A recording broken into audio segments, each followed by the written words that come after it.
1:04. Happy Tuesday. How you doing, Nasties? Welcome to EST Afternoons here on Edmonton Sports Talk, your clear choice for Edmonton sports.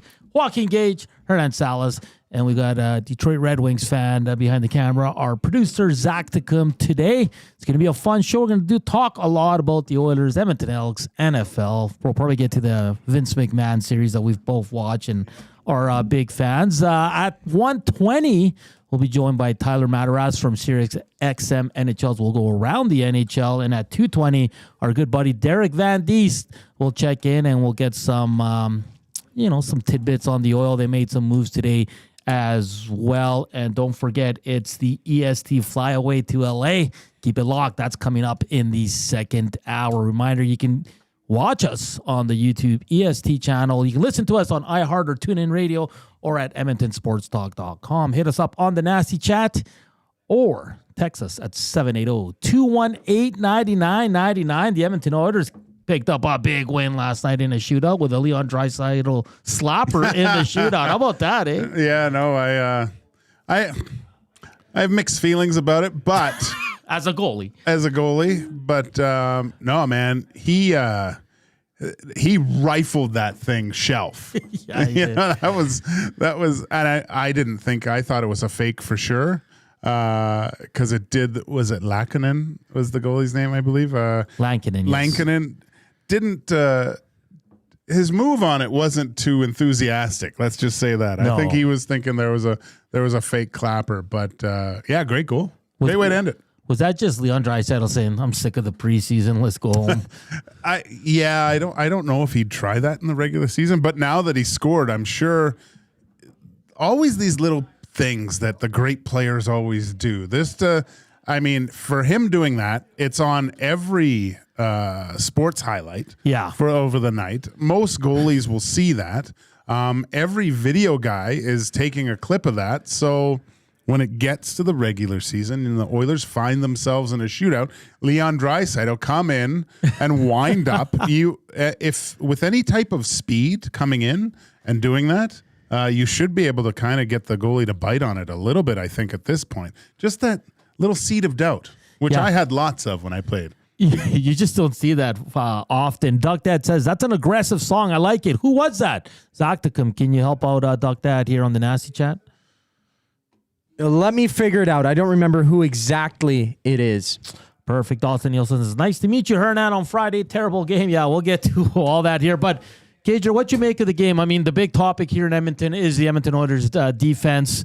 My guy that I was going to talk about glowingly today just got sent down to the minors. Unfortunate because I'll be honest, out of Brown, Emberson, Stetcher, Dermott, I thought Ben Gleason looked the best out of those. If you combine all five of them, I understand why he's sent down because he's a left shot Gager and there's no room for that and they need help on the right side. But for you right now and seeing the lines today from practice, Josh Brown is with Kulak. When you give a guy a 3-year deal, Gager, you don't want to look stupid in training camp. So he's going to play. He's going to play until... Is he? I think he is, because why else would you keep putting him with a guy that's a lock to be on your third pair? Well, you hope... You can't, though. I don't think he plays, man. He's having issues with not NHL caliber forwards. Yeah. Like, you can't... It's only... Like, I remember when... As a young player, when you get into preseason, it's unreal. Like, now all of a sudden... You're playing with NHL guys, and even though they're at kind of half pace, you're having younger guys, some pros that have played at the level. It's eye-opening experience for a young player. But then you get to the regular season, and all of a sudden you have 20 regular NHLers on the team. It goes from one level and it skyrockets to the next, and the speed, the intensity. The execution of play is way higher. Yeah. No, man, this is, and again, I said this on the previous show that I did the comparison between Vinny Desharnais and Josh Brown, and Vinny has a little bit more physicality and he's tougher to play against. Yeah. Whereas, and he was able to separate man from puck.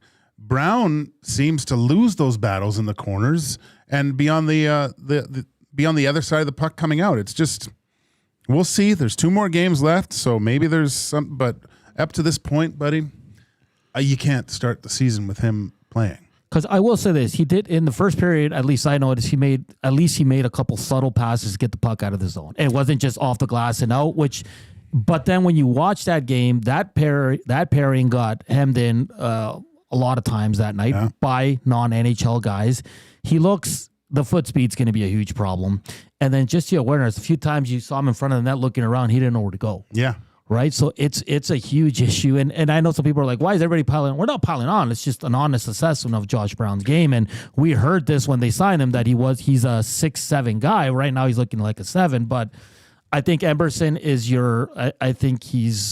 I wouldn't say he's won the position, but I think he's almost falling into it. He's been good. He's been good. No, Yeah. I'm not going to take. He looked good yesterday. A couple good passes out of his zone. Yeah, I don't. I know we said we don't want him to fall into this, and I don't think he. I don't think he is. He's playing at a level that I believe for Paul Coffey at least it's at the point where this guy can play. There's something there. Obviously, the growth has to be huge. Yeah. Oh, yeah. And we'll see. And by reports today, Darnell Nurse is ready to go. I don't know if he plays 1 game or 2. I'd play him 2 just to get a feel for Emberson and game action.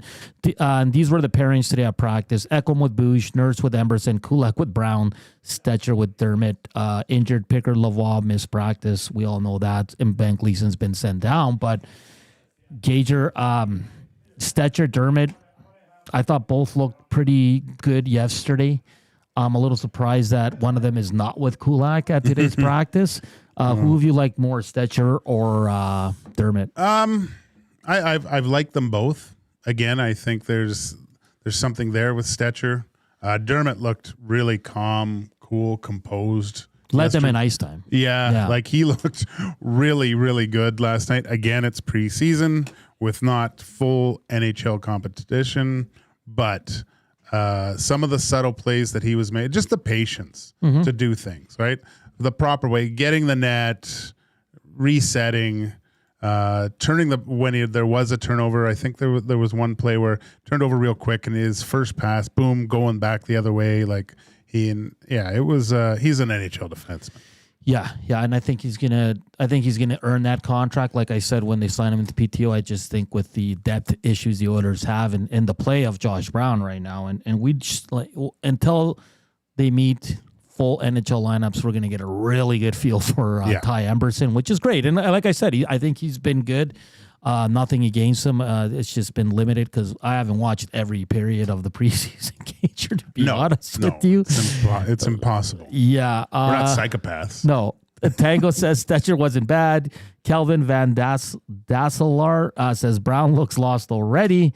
Penner's Pancake says Stetcher has been noticeable in a good way. Yeah, he has. He's I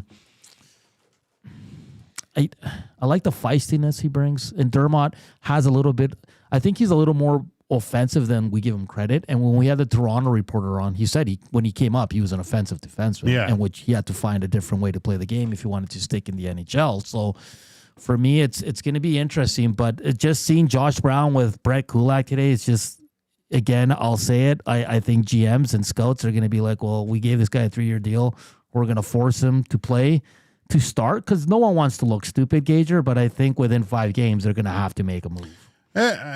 And a move and not trade, but like put Stetcher or Dermott. Maybe things will work out and it'll look a lot different. I don't know. Like I said, I thought Stetcher, getting a lot of good comments about how he looked. I still think that he's playing at a level trying to get noticed still, which is understandable, right? Trying to make a difference. But I think even if there's a little bit more calmness to his game and just reading and not just completely reacting he looks like he's drank like 8 Red Bulls before a game. I think that's a good way to put it. Once he knows he's a regular part of this team, because let's face it, you watched him play last year, and maybe it's a continuation of last year watching him. Like that first game, I think he had 5 minors or whatever, right? And that was just him trying to, I got to do this. But the skill is definitely there. I love his tenacity in the corners, his battle for the puck, because he was going up against obviously bigger guys and winning those battles too. So I think once he feels like he's established and can kind of relax a little bit, I think you're going to get the best out of Stecher.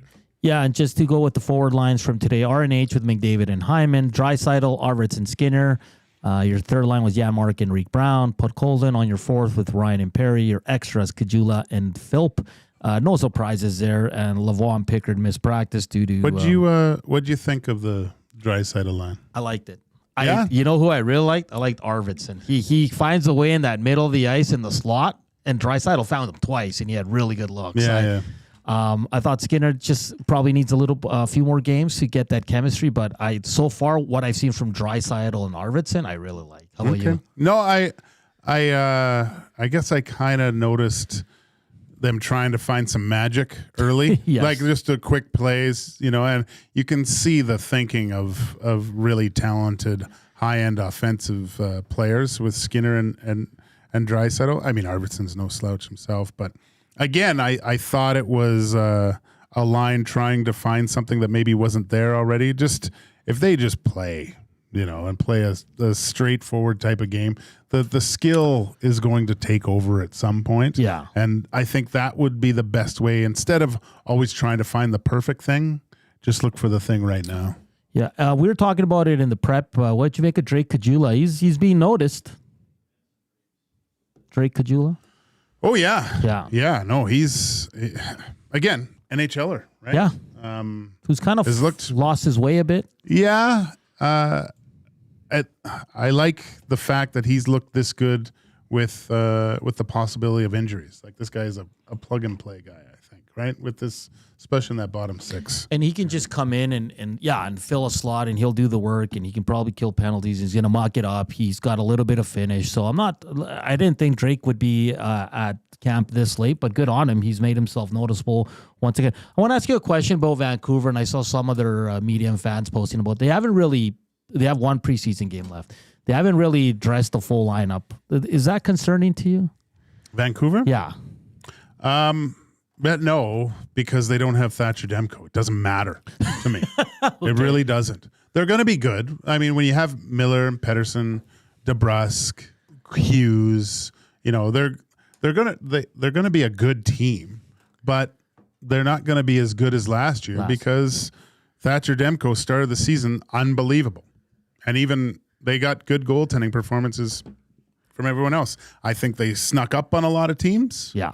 But they also, by having teams not take them seriously enough at the beginning of the year, I think you were able to build the confidence in that team from the players all the way through the coaching staff, and they rode that wave. And not that they were bad, but I think they were just, a team gets confident like that, they're tough to beat. Yeah, no, for sure. Question for you, everybody watching and listening here, who would be your third pairing right shot defenseman? Looks like Josh Brown has got the upper hand right now, but for you, would it be Travis Dermott? Would it be Troy Stecher? Or would it be Josh Brown? Let us know at 780-218-9999 or hit us up on the Nasty Chat. Before we get to break, VR Montenegro says, I like Drake as an Oiler. Hope he stays. Bo says the new guys just have to get used to getting the puck in places they haven't before. Dry makes unbelievable passes that I don't think these guys have been ready for previously. That is a very good point. And on the inbox, Propane Pimp says Josh Brown is not getting picked off waivers due to his 3-year deal. Send him down. Sign Dermott as an insurance on Nurse on the left side, and has played some right side as well with the cap savings this offers. This is a no-brainer. No one's going to argue with you. 2 more games for the Edmonton Oilers tomorrow, 8 o'clock in Seattle, and they'll finish it off on Friday in Vancouver, also an 8 o'clock start. Coming up next, we're going to get to Tyler Madarasz from Sirius XM-NHL. He's a co-host on the NHL morning skate show there. I used to talk with him when I used to have my podcast back in the day. He's a really good guest. So we'll get to some Swayman, some Liney, some Leafs, and some Oilers. That's all coming up next here on EST Afternoons. Joaquin Gage, Hernan Salas, and right now with an update, a sports update, here is Zachticum.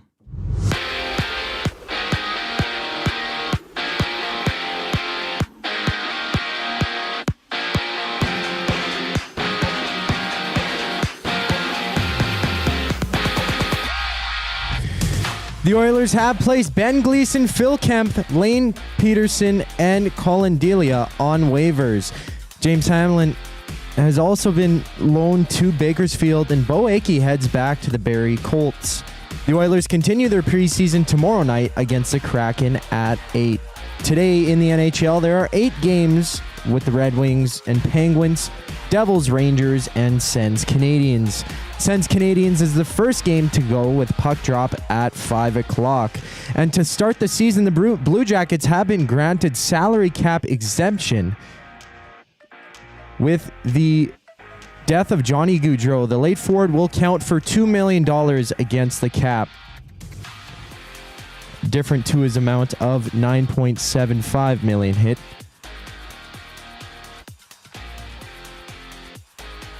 And in the MLB right now, it's the Tigers up 3-0 against the Astros in the AL wildcard game 1. Later, it's the Royals against the Orioles, Mets, Brewers, Braves, Padres for a whole slate of games tonight. Just after the break, EST Afternoons with Hernan Salas and Joaquin Gage continues. I'm Zachary Kubusch, and now you're up to date.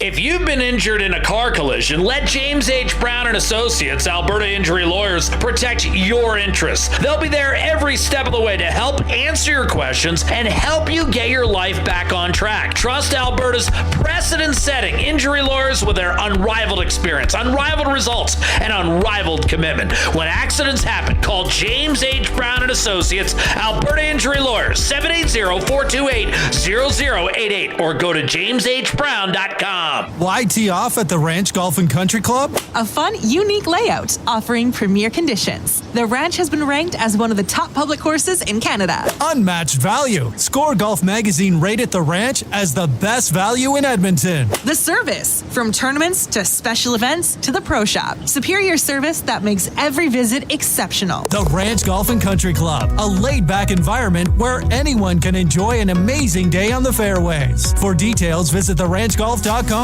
Hi there. If you're like me, you like to picture yourself in luxury, even though there's absolutely no way you could afford it. And if you can, well, even better. Thankfully, I picture myself in something that is luxury, but still absolutely affordable, like the all-new Mazda CX-90 from Park Mazda. With the new luxury features like facial recognition settings and quilted detail Napa leather seating, I can pretend to be comfortable with all of my proper settings activated without even touching a button, thanks to Mitch Lewicki and the great staff at Park Mazda. I like to picture Mitch Lewicki as newborn 8-pound, 6-ounce Mitch Lewicki. You can picture grown-up Mitch, or teenage Mitch, or bearded Mitch, or whoever you want. Park Mazda, your dealer for life in Sherwood Park off Y Road. Park Mazda does.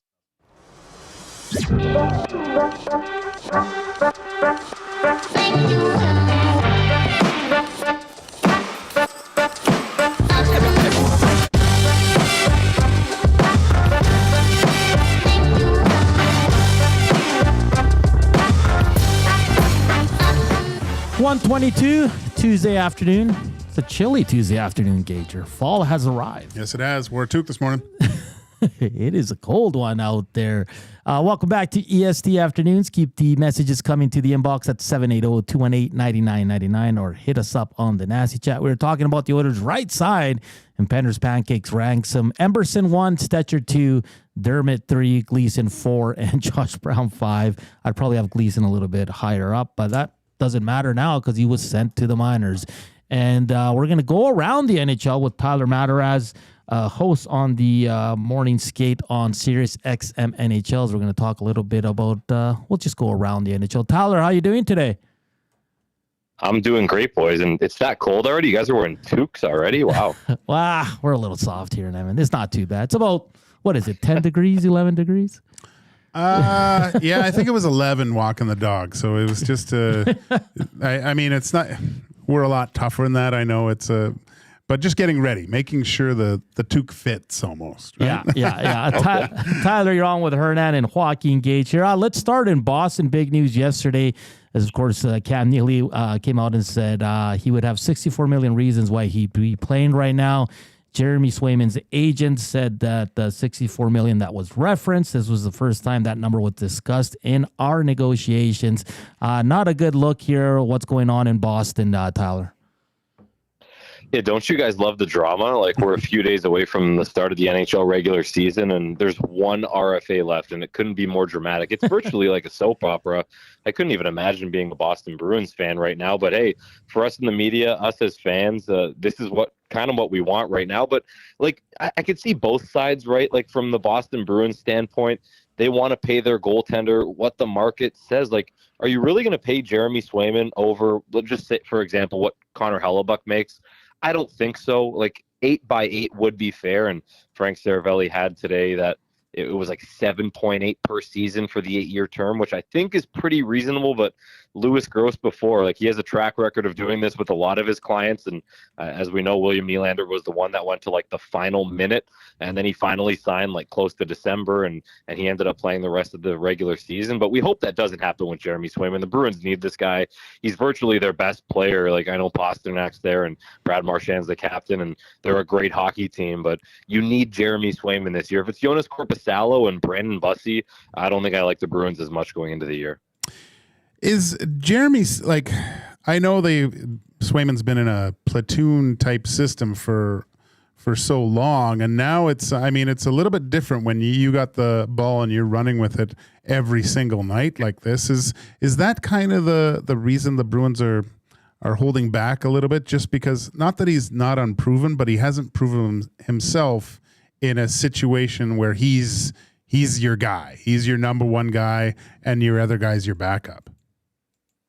Yeah, that's probably a bit of it. I could see that if I was the Boston Bruins management, especially Cam Neely, having played in the league for so long like he did. He knows the ins and outs of the NHL. And no, he wasn't a goalie, but that's probably in their minds at some point. But hey, when it was Allmark and he played great, we all thought Allmark was the guy for the foreseeable future. Then Swayman would come in his games, and you'd be like, man, I think Jeremy Swayman's a way better and more consistent goalie. And then he'd just take the net from Allmark at times and really show his worth. So it's probably a bit there, but Jeremy Swayman is the guy. He's going to be on the Four Nations team, most likely for Team USA. He's going to be on the Olympic team. He is that good of a goalie, hence why Louis Gross is holding out for as big of a contract as he can have. But I think the sourness between Swayman, Louis Gross, the Bruins right now, it's at an all-time high, and might be a little awkward for Jeremy Swayman if he does end up re-signing in Boston. They're in action today. They get their captain. He had 3 surgeries, I think, this offseason in Brad Marchand. He's going to play his first preseason game. Where do you see, outside of Jeremy Swayman, say they have to start with Korpisalo here and Bussey, like you said, where do you see this team lining up there in the Eastern Conference? I really like the Bruins. Yeah, Brad Marchand, we still don't know how he's going to hold up this season after those surgeries, but supposedly he's okay and ready to go for opening night. But I still really like them. Like, I want to see what Elias Lindholm's going to do there, pretty much as their first-line center now. Like last year when he got dealt, he was not good in Vancouver, and he's a reliable two-way center, but can he fit on a line with David Pastrnak and whoever else they put up there, whether it's a Marchand or a Zacha?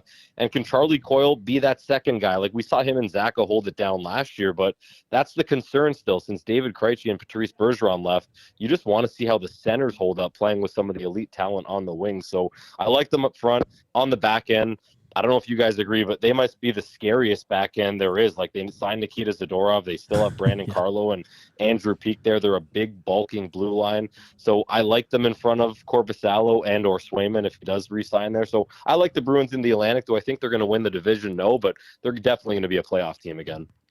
Tyler, over this whole preseason, especially in 2 places in particular with the LA Kings and the Montreal Canadiens losing 2 of their top players, like pivotal players that you probably need in your lineup on a regular basis to make the playoffs.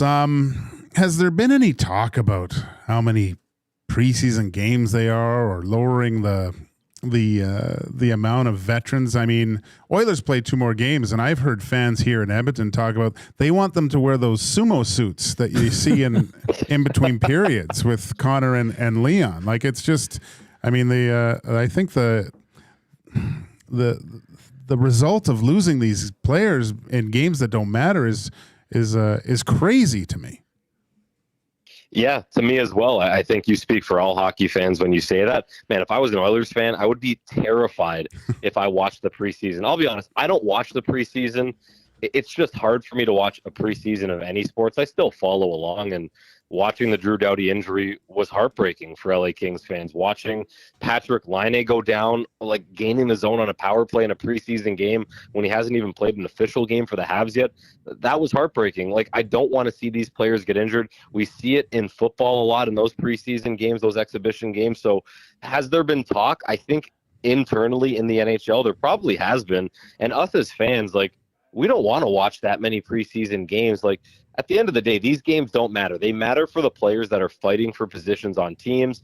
They don't matter for guys like Connor and Leon and guys like Drew Doughty and Patrick Laine. We know they're going to be on the teams. They're just trying to get back up to game speed. So whether you maybe put a veteran in one, I'd say max 2 games, that's fine for me. But yeah, the amount of preseason games is insane. Like, we got to Monday of this week, and I'm like, there's still another week of full preseason games. Like, this is crazy. So I hope they subtract a lot of these games at some point.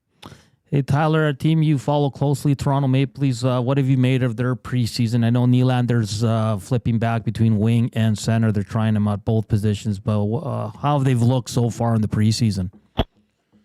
Yeah, it's been interesting to follow the Maple Leafs, that's for sure. Craig Berube has come in there. He's ready for a full first season as the Leafs head coach, and already, he's creating some headlines, putting William Nylander at center, even though Sheldon Keefe kind of already did that in the past. He tested it out with Nylander, but as you guys know, watching William Nylander's game, he's just more suited to be a winger, right? Like, he's become more defensively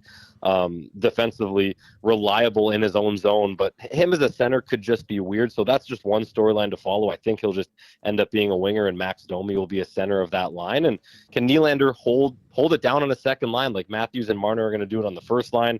They're putting their, I guess, ex-captain John Tavares potentially as a third line center. So we'll see how that experiment plays out. But the Leafs have looked pretty solid. I think the one thing with them is always just D and goaltending. We know the superstars are going to hold it down up front, kind of like in Edmonton with Leon and Connor.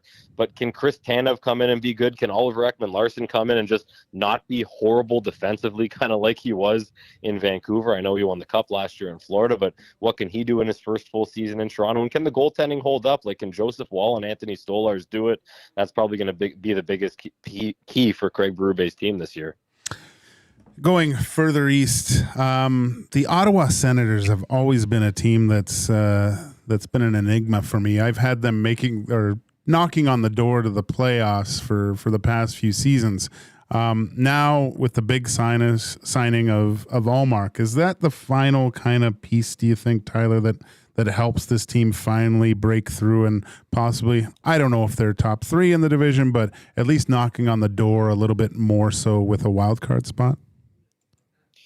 Yeah, I honestly hope that Ullmark is finally that piece, because, like, how exciting would it be for the Ottawa Senators to get back into the playoffs? Like, I grew up here in Toronto, and watching the Battle of Ontario was unbelievable. The Battle of Alberta is way more exciting, but just growing up here in Ontario and watching the Sens and Leafs battle, growing up every single playoffs was so fun. So selfishly, for hockey reasons, I want to see the Senators back. But, like, Ullmark was good in Boston. We kind of touched on him there as he was playing with Jeremy Swayman and kind of going back and forth. But, like, he finally is the guy. Can he do it? He was actually great in Buffalo when he was there.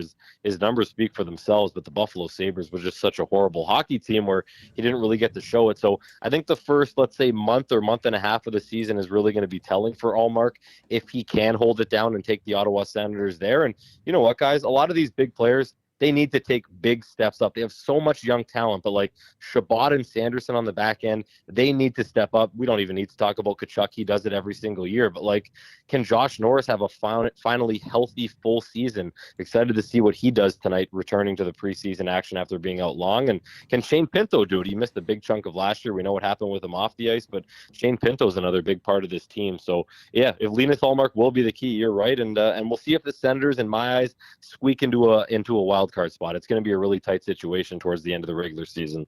Tyler Madarasz, co-host on the NHL Morning Skate on Sirius XM-NHL. One last one for you here, Tyler. We've got to talk about the Edmonton Oilers. Of course, up front, they've added Arvidsson and Skinner, and they got some interesting options on the fourth line. Goaltending seems solid. Defensively, though, it's a big question here. What we're talking to death right now is the right side for the Edmonton Oilers. What do you see from this team? Did you like their offseason, and are you, like everyone in Edmonton, a little concerned with the decor? Oh yeah, Hernan, I'm very concerned, and I love the Oilers. I want to see them get back to the Stanley Cup final, and at some point, in the McDavid and Draisaitl era win a Stanley Cup. But the right side of the D is just, it's horrendous. It's just so bad. Like, is Ty Emberson going to come in and be the guy? I think you guys were mentioning Troy Stetcher. Like, never really been the biggest Troy Stetcher fan, but I'd like to see him do something. Josh Brown is like the prototypical 7th or 8th defenseman. So if he's in the top 6 to start the year, I think I'd be a little worried if I was an Oilers fan, but I don't know. You're relying so much on Ekholm and Bouchard. It's kind of like the Maple Leafs, even though they don't even have a guy like Ekholm or Bouchard. You have to rely on like the bottom 4 guys, and I think it's going to be really tough for the Oilers this year. Like, losing a bunch of pieces is tough. Obviously, trading out Cody Ceci, some fans loved him, some fans hated him, but hey, he did the job at times, and I guess Darnell Nurse is still a big point of conversation with Oilers fans everywhere, but I'm not the biggest Darnell Nurse fan, especially for his price tag. So, yeah, the D pairings are going to be a conversation all season for the Edmonton Oilers, and obviously the goaltending too. Like, we all don't want to see Stuart Skinner be the Stuart Skinner of early last season. We want to see him when the Oilers went on that streak, and hopefully Stuart Skinner can do that and kind of maybe make up for some of the weakness on the blue line. Tyler, great stuff. It's great catching up with you. It's been a few years. The season is just around the corner. I'm sure we'll have you on during the season. Thank you for taking the time this afternoon, and we'll chat soon. Yeah, thanks for having me on, guys, and enjoy the start to the regular season. Tyler Madarasz, host of the NHL Morning Skate on Sirius XM-NHL. When the regular season eventually gets here. Was it 3 more weeks? Next Wednesday. I know. It's just too long. It's going to be Doesn't great. When does the NHL season start, though? I think it starts Saturday because they're in Europe. Yeah. Who's out there? Buffalo? Zach, do you know? No, we should know. We do a sports show. I know it is Buffalo. That's about it. They had Ryan McLeod in the big getup with the Lederhosen and the entire team. They were playing Red Bull Munich, I think, as well. So they're going to be out there for whatever they call the international. I believe it's the Devils. I want to say the Devils. Yes. Because a lot of the reporters are posting pictures from. It starts from Czechia. Thursday. Czechia, is it? Okay, so the Thursday, October 3rd. Is that when it actually, or those preseason games? It says Stars and Blues, Avalanche, Golden Knights, I think. No, I think that's post. It's just Buffalo and New Jersey, I think. So once those games starts, those count as regular season. And then everything else is still preseason. Okay. Yeah, we should... we should look that up. Yeah, we'll figure it out. Here, I got it. So Friday, October 4th. Yeah, so Friday, October 4th, and then Saturday on the 5th, it starts with Devils Sabres in Europe, and those are back-to-back games. And then the season will start on October 8th. Okay. Yeah. So we're 1 week away. Well, 8 days away for the Edmonton Oilers, but you know what I mean. I know what you mean. What did you make? I wanted to ask you, Patrick Laine, man, that's horrible. Oh my gosh, man! Like, I was. I mean, I'm not a Montreal Canadiens fan. No. I'm not even a Patrick Laine fan, to tell you the truth. But when you see a minor leaguer like stick his leg out, and I'm just. It's so disheartening to see because I was interested. I'll say I was interested in seeing Laine play with Suzuki, Caulfield. That would have been power play set up. Yeah, I think it would have been different. In Montreal, they're always on, so you end up watching them a little bit. Yeah, and he was going to be a pivotal part of their team. And what you hear about Patrick Laine too throughout that whole thing is, I couldn't wait to get back. I feel like I'm in a good spot. I'm in one of the greatest places on the planet to play hockey. Like, it's just everything was lining up perfect for him, and boom, see you next year. Yeah, and then they lose defenseman David Reinbacher, who they were high on 5 to 6 months, Gager. And then it sounds like there's been no official word, but like Laine is going to be out for a while. Hopefully it's not for the season. Because if you look at last year, they lost Kirby Dach. What was it, after the first game? Yeah. Big crushing injury to that. Did you think it was dirty? I thought it was irresponsible. Okay, not dirty. Not dirty. But you're by doing that, and he was beat, right? And you were just, oh, I gotta get a piece of him here, and the trade off just didn't match, and the poor bugger took a few shots from the big guy. Well, yeah, and I hated that Jacki got a penalty. Like, I know he kind of goes after him and gets booted, but and he just got fined too. I mean, come on, you got whatever. I'm old school. I guess I shouldn't talk about that, but I do believe you deserve the beats after doing something stupid like that. Or just drop the mitts and eat a few, and that's it. It's over. That's the thing. Yeah. Like last night, we got to go to break. Maybe I'll. No, go ahead. Puce, yes, again, Switzerland neutral. But when you do something stupid and you're tussling with arguably the best hockey player on the planet, and you're getting in his face, and then someone else comes up to you, protect yourself and do something.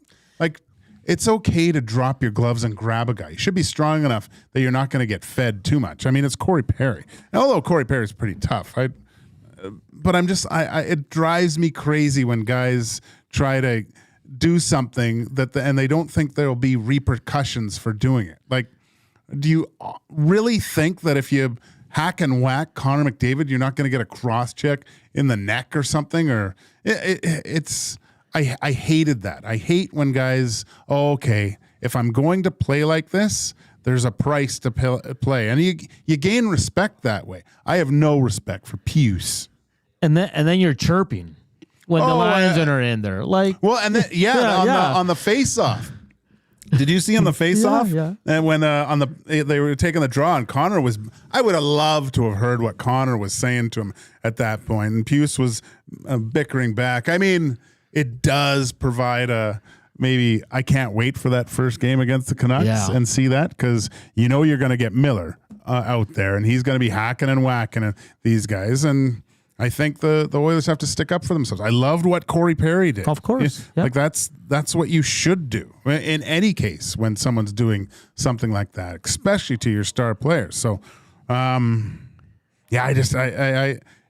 just think there was more, I don't know what the proper word is for it, or I guess responsibility that guys would have years ago, where if they were doing something, they wouldn't shy away from having to stick up for themselves or just be part of it. That turtling that guy, what did you think was going to happen? Especially when you're doing it to make a couple lumps, and you get way more respect this way. Gager's fired up. He does not like Puce shooter. Coming up next, we'll continue the Oiler talk. We will talk Elks, of course. They took it on the chin on Friday evening, losing big time in Winnipeg. I got an interesting question for you, Gager, and we'll continue to get to your messages on the Nasty Chat and at the EST text line at 780-218-9999. EST Afternoons rolls on, but first up, here's a sports update with Zachticum.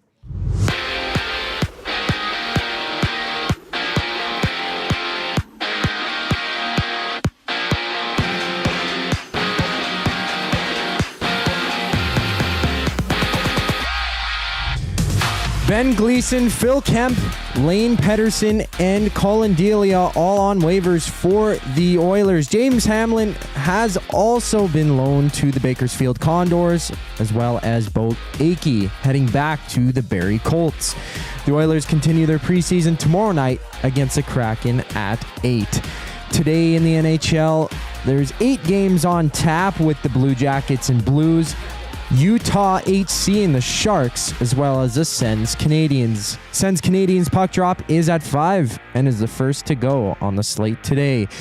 In baseball, it's the Tigers up 3-0 against the Astros in the AL wildcard Game 1. And later, it's the Royals and Orioles, Braves, Padres, Mets, and Brewers on the slate today. Right after the break, EST Afternoons continues. I'm Zachary Kubusch, and now you're up to date. Come get your game on at The Ranch. The Ranch lets it all hang out with a championship caliber design, premier conditions, and above all, a fun laid-back experience. Get top-notch service and unmatched value every time you play at The Ranch. Think you have what it takes to go low?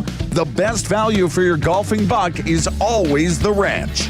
The Ranch Golf and Country Club. 10, 50, 100, and 200 round packs on sale. TheRanchGolf.com.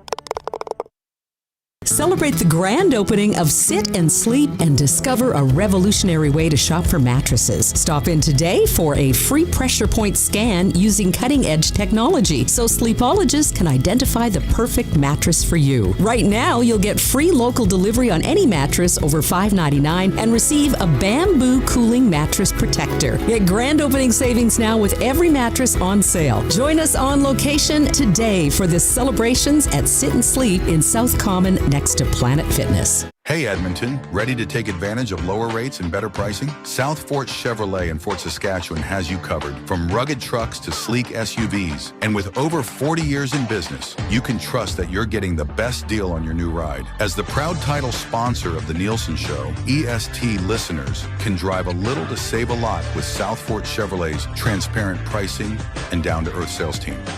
Visit us today in Fort Saskatchewan or online at southfortchev.com.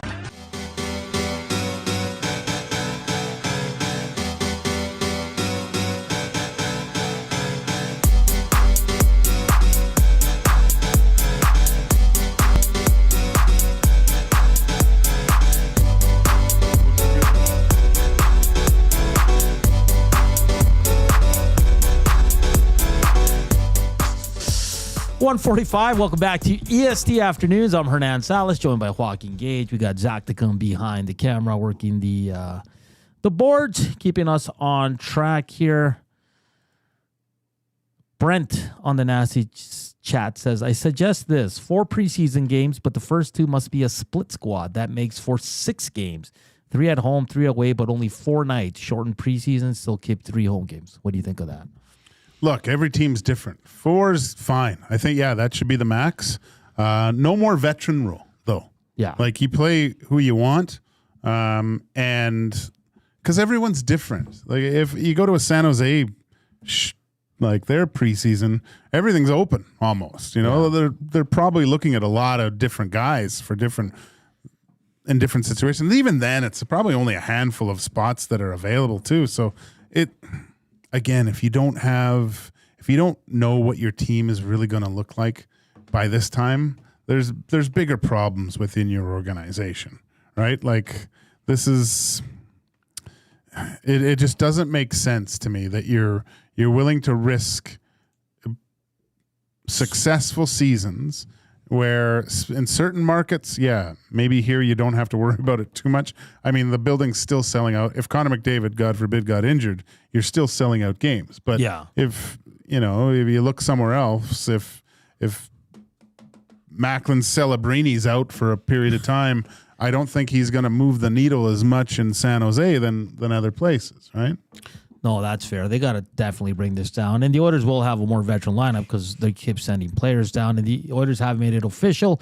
If you missed the update with Zach, they've placed defenseman Ben Gleason and Phil Kemp, along with forward Lane Peterson and goaltender Colin Delia on waivers for the purpose of assignment, and loan forward James Hamlin, who was having a good camp, to the Condors, and Bo Akey returns to the Barrie Coats of the OHL.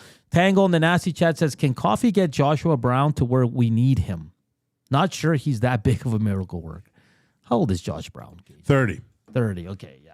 There's not a lot of miracles Old left. Dog, no new tricks. No, I think that's something different. I mean, he has to make that first pass. His decision making has to be very quick and be able to,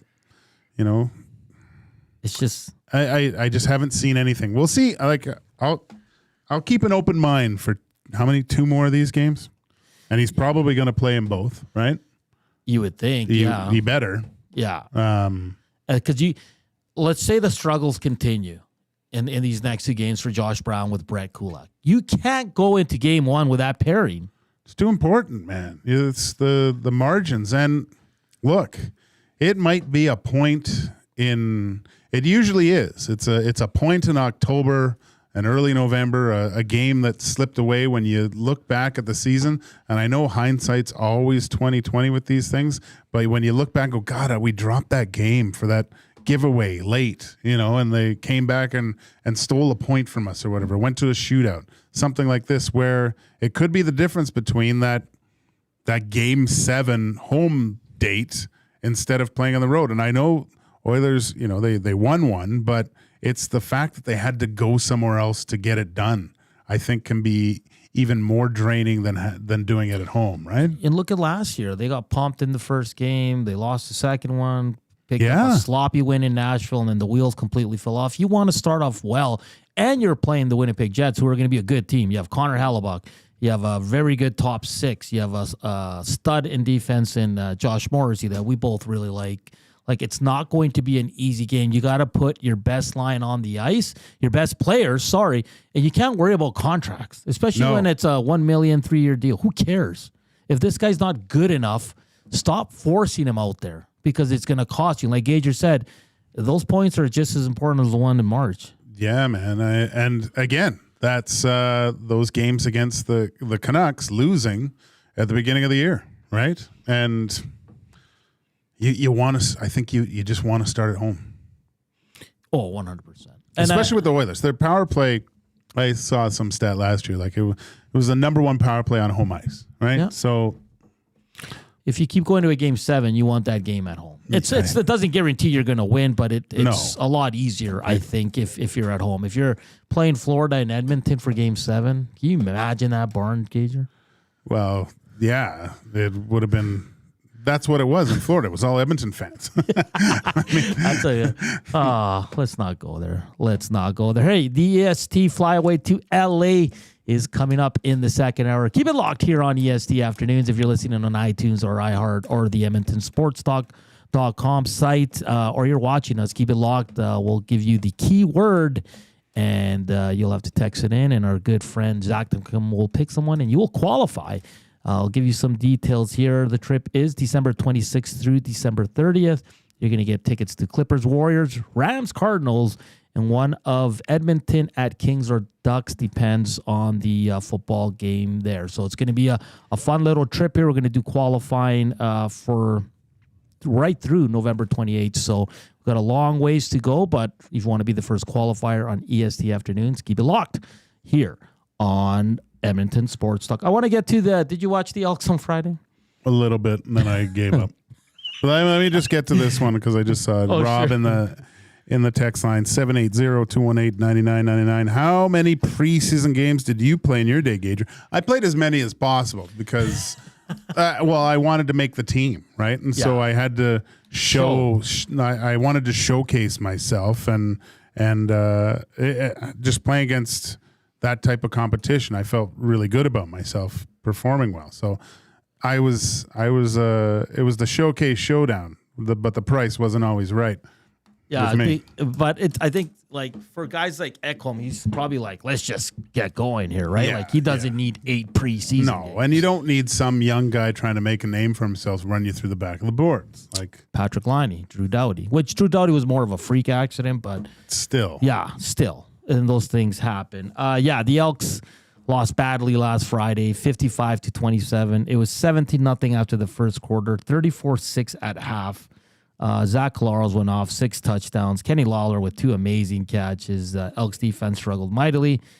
The good thing, Tiger Cats beat BC in a thrilling overtime game. Saskatchewan, though, beats the Red Blacks. So now the Elks are 5 back of the Riders, 4 back of the Lions. They each got 3 games to go, and the Elks take on the Riders on Saturday. If they lose to the Riders on Saturday and BC wins, the Elks are officially eliminated, Gager? This thing needs to be put to bed, I think, at this point. But unfortunate, I was a very. It was nice this year to get on the Elks train a little bit more. Get excited again. I was. Not that I was a huge CFL guy, but I've always, since Dusty's been, broadcasting, I have it on in the background when he's doing it. And I became way more involved, and especially with the Elks. And I really thought that there was an opportunity here. But,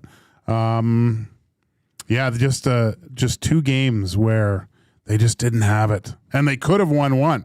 Yeah. That's what really hurts. But no, we just saw a Blue Bombers team that's, been to Grey Cups over the last few years, just fully poised to make another run at playing right at the right time of year. This is a skill that needs to be learned, but man, you got to figure if the Elks lose, if they can't beat the Rough Riders, what happens to this team? Like you can't go into the season next year with the same kind of.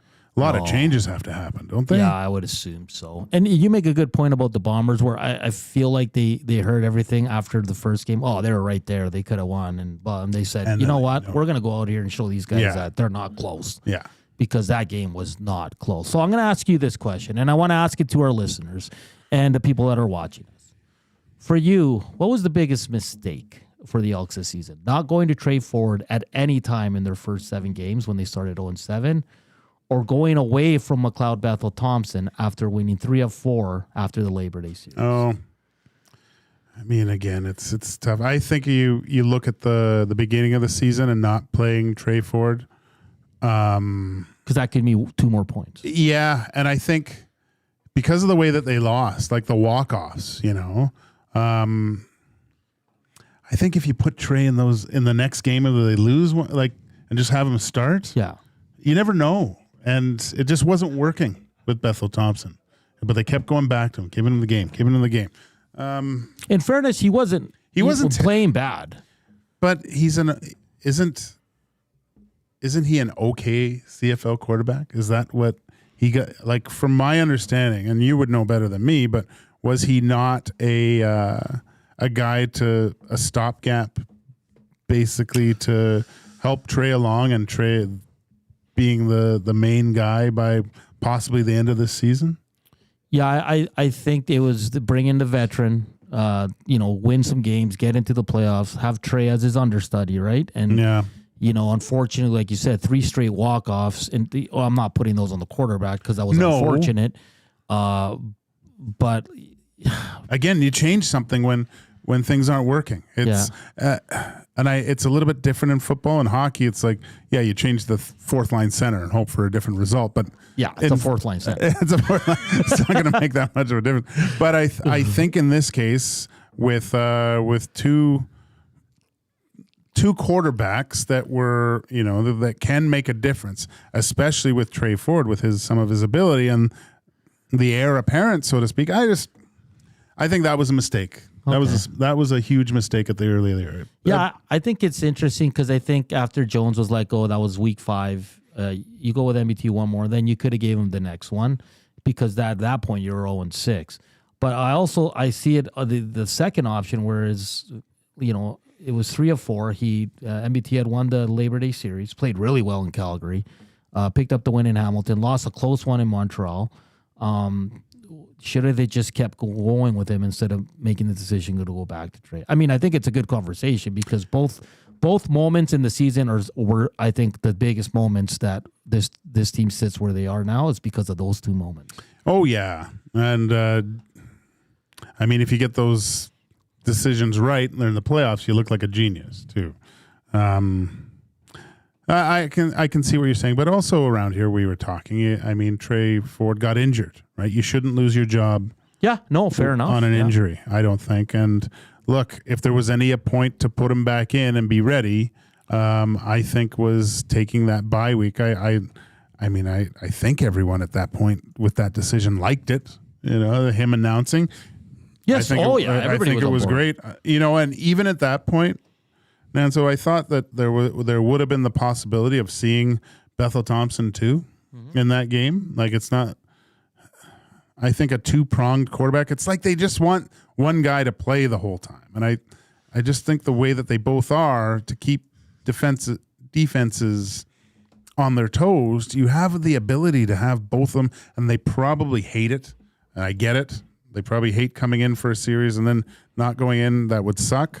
But it just I don't know if it's a tool that they could have used more often. Yeah, no, and were you surprised at all in the blowout like we saw on Friday that they didn't give Trey a few snaps? No. Yeah, because they wanted to stick with one guy, and it's been too much back and forth as it is. What do you do now? Well, I've been thinking about this too. Like the coach said after the game, MBT's his quarterback. Yeah, I know. So, I mean, we have our answers. So, and there's no big news coming out of Elks practice today. They were off the field at 1:20, so there's nothing to report. So, yeah, they're going to roll with McLeod against Saskatchewan. And I said it before we knew who was going to start last week. I said, whoever you pick, you better roll with because you can't keep going back and forth. Well, if they lose next, they're done, right? Do you?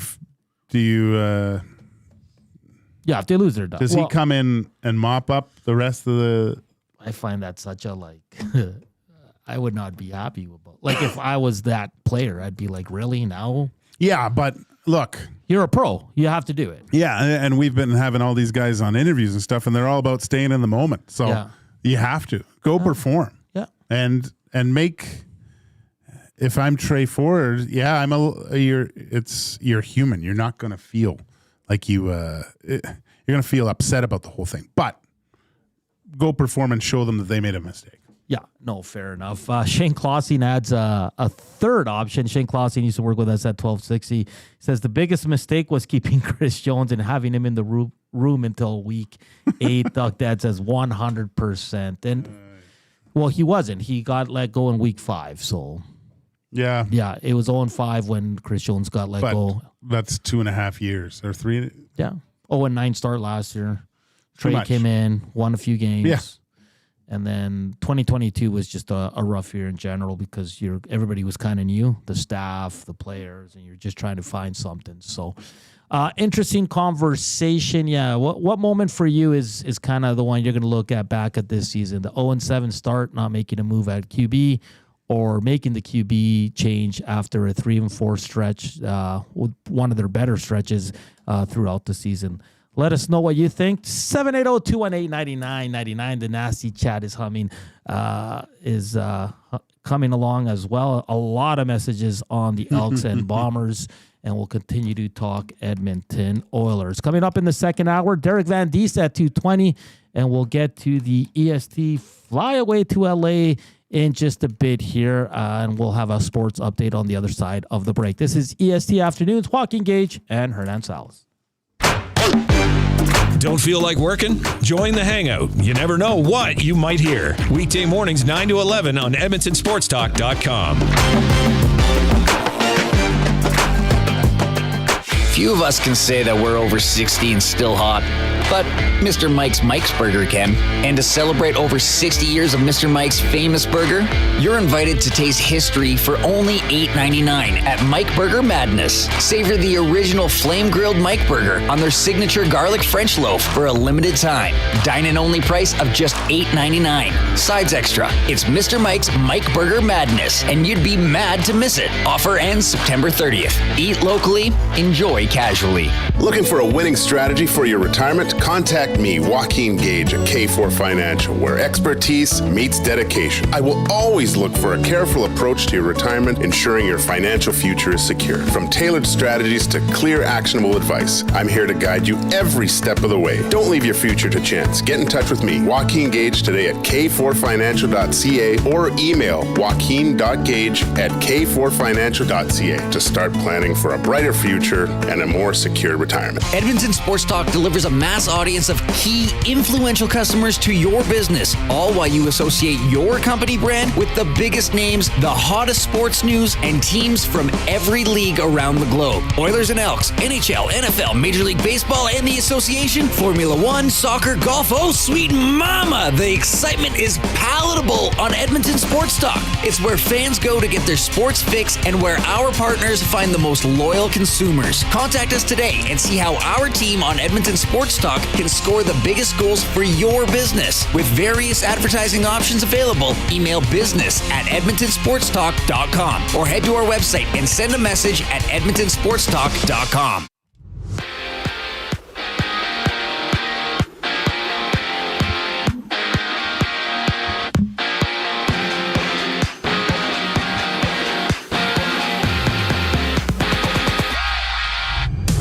The Oilers have placed Ben Gleason, Phil Kemp, Lane Pedersen, and Colin Delia on waivers. James Hamlin has also been loaned to the Bakersfield Condors, while Bo Akey heads back to the Barrie Colts. The Oilers continue preseason tomorrow night against the Kraken at 8.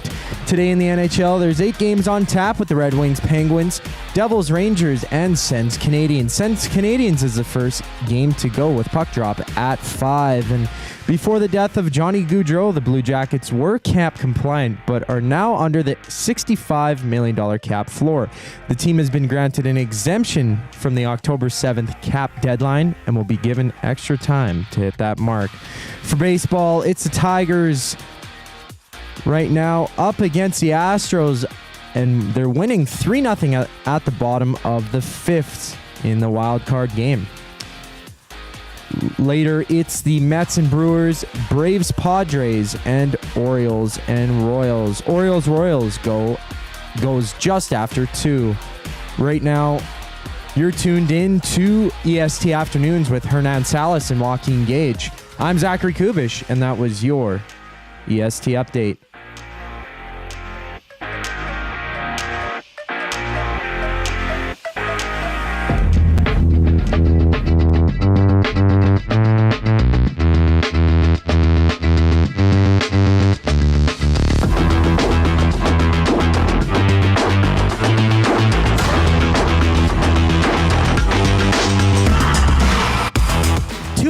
Welcome back to Edmonton Sports Talk, static free since 23. It's EST Afternoons. Joaquin Gage, Hernan Salas, Zachticum behind the camera. Fun hour one as we were joined by Tyler Madarasz from Sirius, XM-NHL. We went around the good old National Hockey League. We talked a lot of Oilers and Elks in that first hour, and we'll continue it. We also have the EST flyaway to LA coming up very shortly. Stay tuned.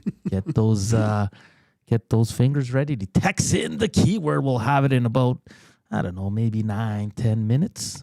That's pretty exciting, right? Yeah, I could have used that for my daughter when she went down there. Jeez, that costs a fortune. For a dance? Yeah. Honey, if you're listening, call in, please. Call in. And don't say your last name is Gage. Just go by your model name.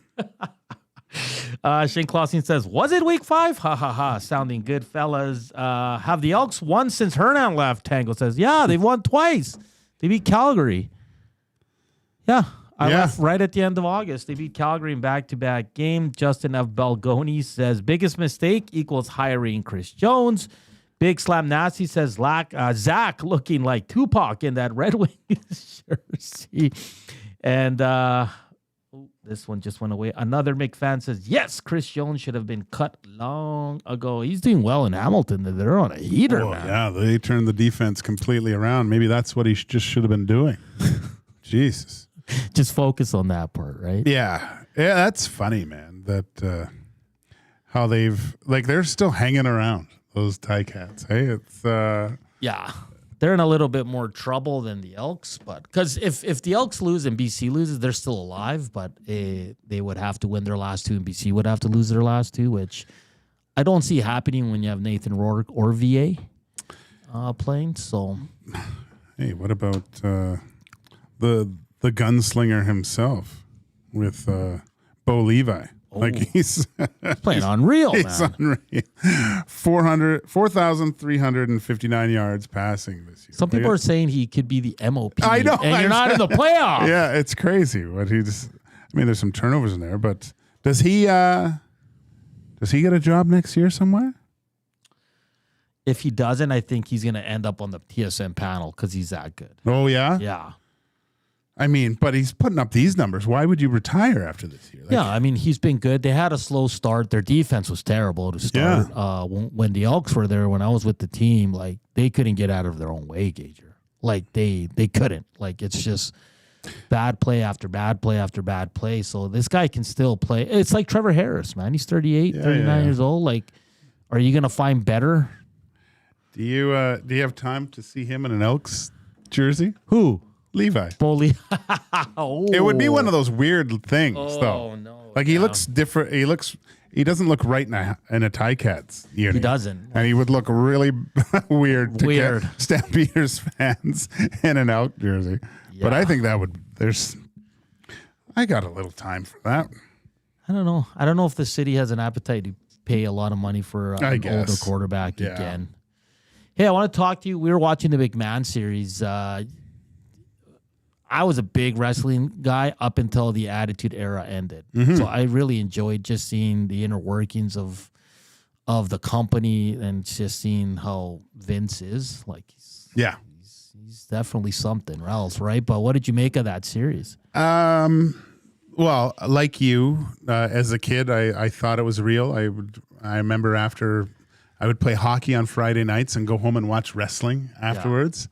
And I remember buying the magazines with all the different wrestling factions, and of course the WWF was geared towards younger kids, but then they had the NWA that was way different. Yeah. And how they were started to take over, and what Vince McMahon did, and how he fell into certain roles, and the whole way that he became basically the face of wrestling and was part of it, being the main character, the evil boss, and I loved it. I loved it up to that Attitude area. That's when I kind of stopped as well. But man, some of the things that they did back in the day, their storylines, there is no way you could do something like that today. It was terrible. Man. It was just terrible. And what's great is you have those older guys from those generations like Triple H and The Rock and Undertaker and Steve Austin and Hulk Hogan all talking about it too, and giving you like their perspectives. The one thing that I was shocked at, and you said it too when we were just talking in the bullpen area, was the admiration and love that these Vince, guys have for Vince, man. Unreal. Who was it that said, I think it was the Undertaker, said, I'd take a bullet for that guy. You know, like that was how much that kind of family oriented, right? And I love how when Jesse Ventura wanted to start a union, because they basically said they were going 7 days a week. Like these guys were getting hurt and stuff. It was just guys were injured and had to keep going, or their jobs got taken. He tried to start the union, and Hulk went and warned Vince, and Vince just said, "Yeah, if you can start it, but you're fired."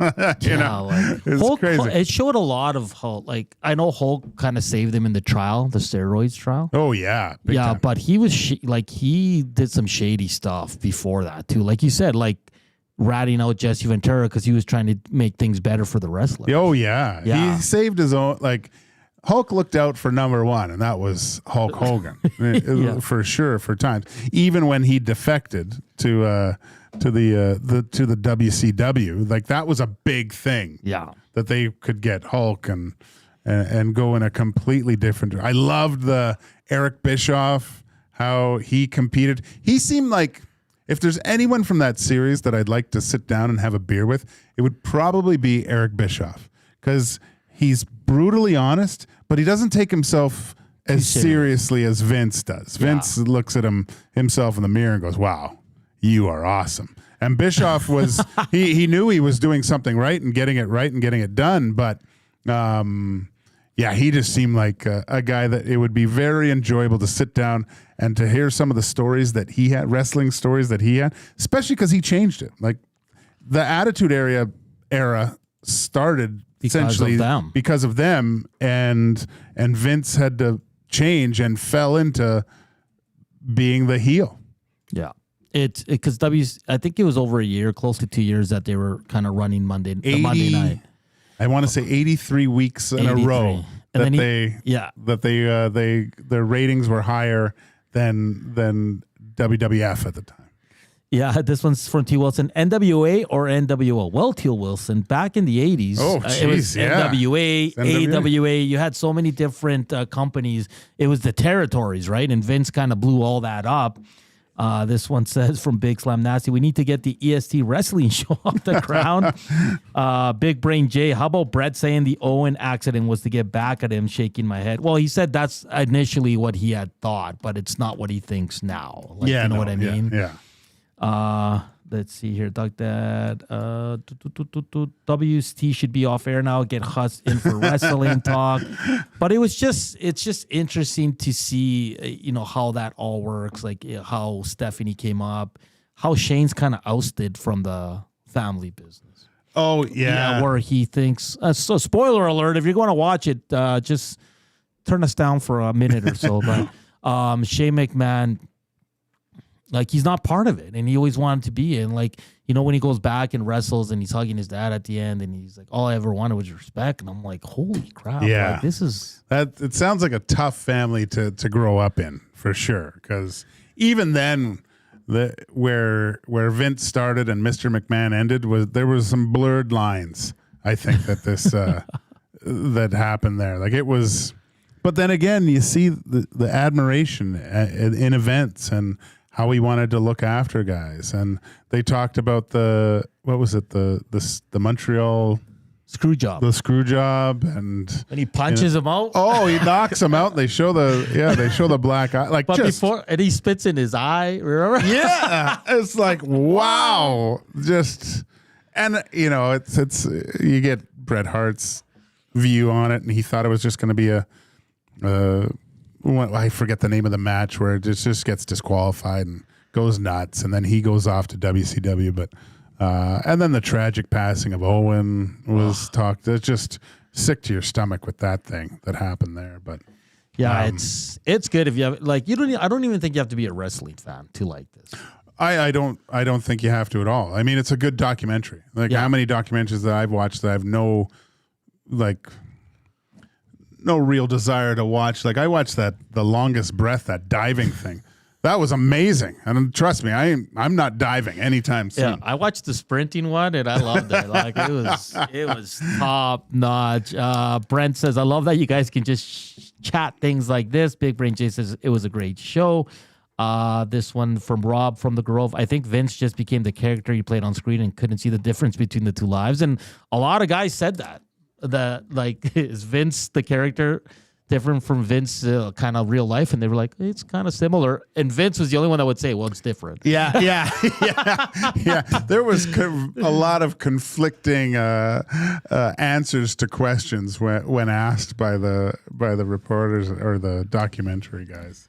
But I recommend it for everyone, even if you didn't watch wrestling. If you did watch wrestling, especially if you're from my vintage and you watched it, you'd like it. It's great. But we got to get to break. But before, because we're bringing on Derek Van Diest. He can't do video because he's stuck at the rink, so he's going to join us by phone. But DVD, always a great guest, as he can talk Oilers, Elks, and maybe some Dallas. Nah, they won, so we don't need to get to it. But now it's time for the key word here for the EST Flyaway to LA, as it's presented by the 780. We will qualify people 4 times each week on the morning show, on the Hangout, on our show, and on the Reed Wilkins show with Jay Milne. And plus, once on Saturdays during Hello Hockey, we will qualify from October 1st through November 28th. November 29th, during the morning show, we'll give the trip away. It's flight for 2 to LA with hotel and rental car. Tickets to Clippers, Warriors, Rams, Cardinals, and Edmonton at Kings or Ducks. The EST Flyaway to LA is proudly presented by the 780, is a homegrown local shop right here in Edmonton. 780 is both the shop name and their in-house clothing brand that celebrates all things unique to E-Town. They also work with close to 100 local vendors from the 780 area code to help get their brands off the ground. Check them out online at 780.com or at any of their 5 locations: Southgate, Londonderry, Kingsway, St. Albert, and the Outlet Mall by the airport. And your keyword is, text it in to 780-218-9999 is Coast, like the West Coast. Coast, that is your keyword. Send that in, and Zach will call one of you on the other side of the break. We'll talk to our qualifier, and we'll be joined by Derek Van Diest from NHL.com. Here's Zach with an update.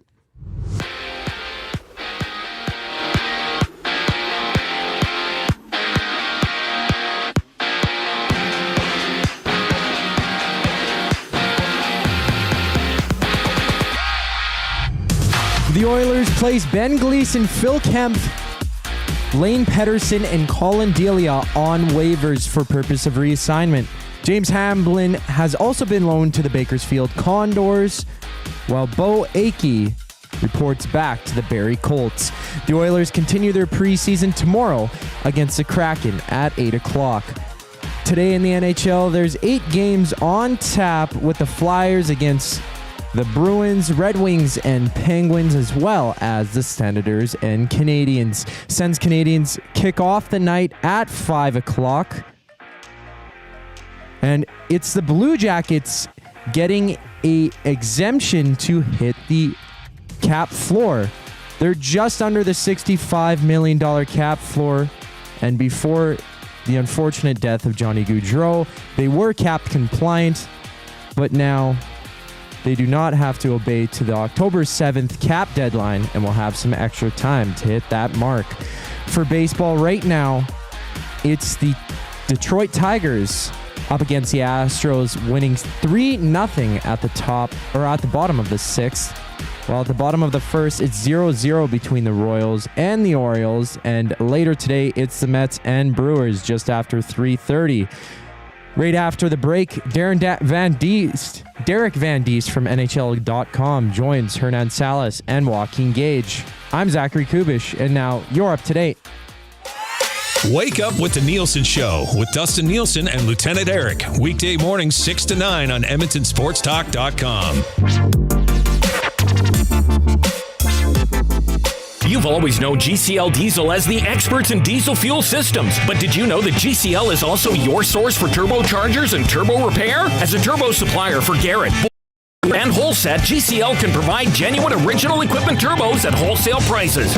Whether it's diesel, gas, natural gas, or performance, we can provide you with the turbo or custom repair you require. Turbo questions? We've got turbo answers. Visit us in the West End or online at GCLDiesel.com. GCL Diesel, turbochargers, understood. Your brand deserves more than just a whisper, it deserves a buzz. At the Hive Product Marketing, they specialize in promotional products that bring the buzz. From eye-catching giveaways to unforgettable keepsakes, they got the perfect products to make your brand stand out and get noticed. Visit the Hive Product Marketing and let them create the buzz your business deserves. Hive Product Marketing, the official merch partner of Edmonton Sports Talk. Visit them online at thehiveproductmarketing.com. Come get your game on at The Ranch. The Ranch lets it all hang out with a championship caliber design, premier conditions, and above all, a fun laid-back experience. Get top-notch service and unmatched value every time you play at The Ranch. Think you have what it takes to go low? The best value for your golfing buck is always The Ranch. The Ranch Golf and Country Club. 10, 50, 100, and 200 round packs on sale. TheRanchGolf.com.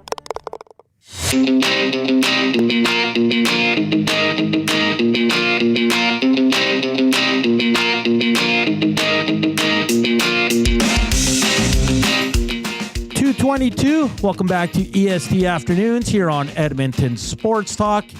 Keep the messages coming on the Nasty Chat. Text us at 780-218-9990. It's a little busy right now, Gager. Yeah, it is. Pinto Creek has got a text in about our last segment there. Don't you think it's a bit of whitewashing due to all the crap with Mr. McMahon and the court case? I don't know, because they mentioned in the documentary most of it was done before the allegations came out, right? So maybe it was a little. We don't know what the editing side of things was, obviously, but I don't know. I don't think so. To me, I don't think so. I think because it doesn't put a good light on him either. I mean, he was a very vicious businessman. I think is what anything for business. Yeah, I mean, the fact that. The one thing I really didn't agree with, he had a wrestler die in the ring and kept going. Yeah. Right? There was blood on the mat that you could see. That was the show must go on mentality. In certain situations, yes, but not that. We're just waiting for a qualifier here. Zach's working the phones, trying to see our first qualifier ever, Gager, on EST Afternoons. That's great. That's one of many, I'm sure, over the next little while. This is exciting. Would you be more intrigued by the NBA or the NFL? I haven't been to either, so. Ooh, it's in LA, right? Yeah. Clippers game. I think it would be the Clipper, because it's in SoFi too. It's all about the stadium to me, I think, right? Yeah. Like I think I'd like to see, but with that new stadium, I guess it's the new Clippers stadium. It's ridiculous. I watched a few things on it. Like, yeah, they can, like the t-shirt toss thing. I think it comes out of the scoreboard and launches it at like it's just another level. Yeah, they can zero in on the seat. Like, you got to keep your eyes open, or you get hit in the head with a t-shirt. Zach, we got a qualifier. Yeah, Hamed is qualifying today. Sorry, what's the name? Hamed. Hamed, how you doing today? I'm good. How are you guys doing? Good, good, good. You ever watch the good old Copper and Blue on the road? I'm actually, it was be the first time, so it would be great to get to go. Nice, nice. Have you been to an NFL or an NBA game? Neither. Oh, so okay, it would be a great, great Christmas break. Great Christmas break. Flights for 2 to LA with hotel and rental car. 3 games, Ahmed, and all the best. You're the first qualifier on EST afternoons. Thank you very much, guys. Have a great day. There we go. First one. He hasn't been to Edmonton game on the road or an NBA and NFL game, so that's kind of cool. I haven't been to the fact that he hasn't been to either one of those. I've been to an NBA game, but I haven't been to a football game. Saw Jordan play, though. Did you? Yeah. Wow. It's a good story. We were in Chicago to play the Blackhawks. Yeah. And we were there a day earlier. And David Oliver and Todd Marchant and I were saying, you want to see if we can go to the Bulls game? So we took a cab to the United Center. Nice. And we flashed our NHLPA cards. They just give you these silly cards. Like, it might as well be a Costco card. And they let us in. Wow. We went to the press box and watched. That's amazing. Yeah. I've only seen the Raptors when they came here for the preseason. Oh, really? Yeah. And I wanna go see the Niners in San Francisco. Yeah. Obviously, I'd go anywhere that's closer. Obviously, if they're like in Seattle or something. But I'd love to go to their stadium. And we're just ahead of Derek Van Diest. We'll get him on the horn here. Zach's working on that. We'll talk some Chell. This one says here. Y'all need to get Jordy Mack on the show talking wrestling. That's from Shanzi. And let's see. I also found it interesting when all the wrestlers who love Vince couldn't come up with any words when asked what Vince's legacy would be. Well, yeah, it's... But it surprised me that The Undertaker and Stone Cold were so high on him. Well, they were both... When you look at some of the other wrestlers, like you look at Cena, I'm just going to compare Cena and The Rock to those two. Those guys were just wrestlers. Yeah. Like, even The Undertaker, were kayfabe. We talking about kayfabe. Yeah. It's the illusion of wrestling, essentially. You never break kayfabe, like the old rule. And it sounded like The Undertaker was pissed when certain things happened. Like when those guys, it wasn't on TV and they all hugged and said, like, they got reprimanded from it because they were showing a little glimpse behind that they were buddies. You were never supposed to do that. I think in The Undertaker's whole career, if you would see him out there, he was The Undertaker. How crazy was that? That's not, and I think Stone Cold was the same. Yeah. You know, like that he was, when you'd meet him out there, that was Stone Cold. So never get out of character. Yeah, but you saw, I think with Cena and The Rock, they were more thinking of, I'm using this as a springboard for something else. And those two, just wrestlers. Yeah. All right. We'll switch gears here. We'll talk some Edmonton Oilers as we're joined by Derek Van Diest from NHL.com. Derek, thank you for joining us. We're a little tardy here, but how was the rink today? The rink was good today. They're actually loading up all the animals for the rodeo. So we got a lot of horses and bulls and cows and all the stuff. So they were at the DCA, Downtown Community Arena, practicing there, and we weren't allowed anywhere near the rink. But you could see that there's a lot of cowboys and stuff like that. But it was good. It was good. They had a good practice. They're down to workable numbers now. They've gotten rid of some people. They're down to like one team, one unit. So, you're starting to see the lines that are going to start the season. You saw the first line, the second line. You see that the pairings and defensive pairings. I think they still have to work some of those out because the jury's still out on Darnell Nurse. They say he's ready. They said he's been cleared, but they're still not 100% positive that he's going to play tomorrow, and they obviously have the one last, then they go from there. So Chris Knobloch said he still would like to see Nurse play 1 or 2 exhibition games, but this is sounding very familiar to last year when they said Matthias Ekholm's going to play 1 or 2 exhibition games. We're just waiting for him to get cleared, and he never did clear. He never played an exhibition game, and then obviously he started from behind. He had to play some catch-up. So you hope Nurse doesn't have to play some catch-up. You hope he's able to get out there. He's been skating. He looks good. He looks fine. It's just a matter of whether or not he can absorb the contact right now. So, but we'll see. Hopefully they get him into 1 game at least and then move on from there. DVD, what's the biggest decision, the next big move for the Oilers here, just to solidify this? I mean, Dermott looked really good, I thought, last night. Definitely making decisions harder on the Edmonton Oilers staff. But in what you're seeing, what's the next level of cuts possibly, or signings with the Edmonton Oilers? Yeah, I think that's the biggest thing right now is on the back end. They're trying to figure out who's going to be where on the back end. And that's another situation where, do you have Nurse on the back end? Do you have 3-year top defenseman out there? Where's Kulak going to fit in? Who's he going to play with? And there's a real battle, I think, for 6 and 7. And you're right. There's three guys there. I think they're trying to battle for that spot. You have basically the guys that are coming back, but because of Nurse's you're not sure where he's going to fit, is who you're going to keep there. But I think the biggest battles right now are, obviously your 6th and 7th defenseman, and then maybe there's a couple of battles on your, who's your 12th or 13th forward are going to be. Noah Philp, obviously, he's having a great camp. He's turned a lot of heads coming back into hockey this year. I'm not sure he's going to stick here. I think he'll go back and obviously play in the American Hockey League, get some seasoning there. But yeah, there's still a couple of spots open, and there's still 2 or 3 people competing for those spots, and it'll be interesting to see how that all shakes up. And then I think we're going to see very close to an opening night lineup tomorrow, and then who knows what's going to happen in the final exhibition game. I don't know how it works. I think McDavid wants to play both of them, so that's going to be interesting, and like he'll end up playing 5 preseason games. I get a sense that he just wants to keep playing. He doesn't feel like he's really sharp enough, I think. And I think he just wants to, be 100%, hit the ground running when he gets on the ice for the home opener. So it's kind of interesting. We asked him about it yesterday, and he was leaning like he was going to play both of those games. So it's kind of interesting in that regard. But I would expect we're going to see probably as close to an open night lineup tomorrow, and then we'll go from there. Can you just go steal his skates and take him out of his bag at least on the road trip and just say, "Oh, wait, sorry, Connor, we only got 1 skate. I don't know how that happened."